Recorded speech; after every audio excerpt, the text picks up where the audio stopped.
So for authors listening to say, I have $15,000, or I can blow up my credit card because I'm going to make $200,000 on the back end from all the publicity. How Yeah. do you measure the effectiveness of a publicity campaign like that?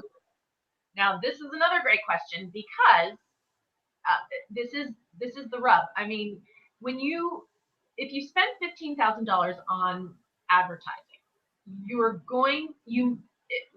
it may or may not deliver, $200,000 in revenues for your book, but you'll see it. Like if you pay $15,000 for, I don't know, I'm sure it's a ton more, but if you bought like an ad in Entertainment Weekly, you would see your ad.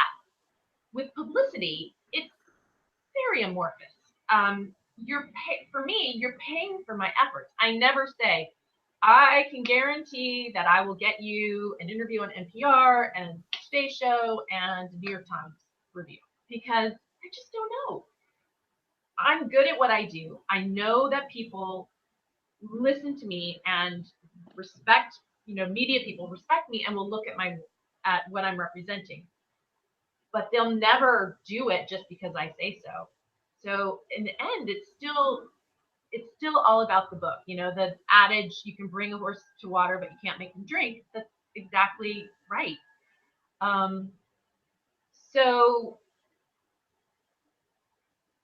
I still don't honestly know the answer to this question. How, at the end of a campaign, would you see,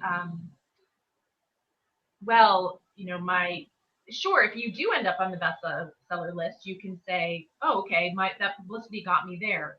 But the vast majority of authors don't hit the list. But I feel like at the end of a campaign, I've at the very least have built a really solid foundation of media coverage that is going to continue to send that author to greater and greater exposure. I think of my Goldberg McDuffie, when I first started there, was working with an author, this is again 1997, was working with an author no one had ever heard of. Her name is Jodi Picoult. She hired Goldberg McDuffie, and my Camille McDuffie, one of the most amazing publicists ever, worked with her on book after book. She wrote a book every year, and her books were really good. And they always had, kind of going back to what we were talking about earlier, they always had something topical in them that was was buzzy to talk about in an interview. Like she wrote a book, I can't even remember what year it was, but she wrote a book about abuse in the priesthood, and the book came out before kind of the news initially kind of blew up about all that in the Catholic Church, and so it was like she was an oracle.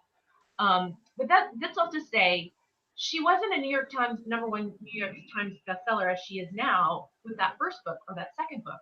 But every book she got more and more publicity, and she built up more and more readers until she became a #1 New York Times bestseller. So I always caution authors that it's an investment, and if it's way more than your advance, it might not be a good idea to invest in an independent book publicist. Stick with your, there are so many good in-house publicists. Work with them. Give them the resources they need. Be the squeaky wheel. Don't just, wait for them to deliver you, a bunch of great reviews. I never want to work with somebody where it's really pushing their budget, because it's too scary. And I don't know, I just don't know what I'm going to get. I know I'm going to work my butt off. I know, and I never take on any book that I don't feel I can really deliver on. But that's kind of my advice. Like if you can't afford book PR, I think hiring an independent book publicist, I think you shouldn't. But if you can, you definitely should.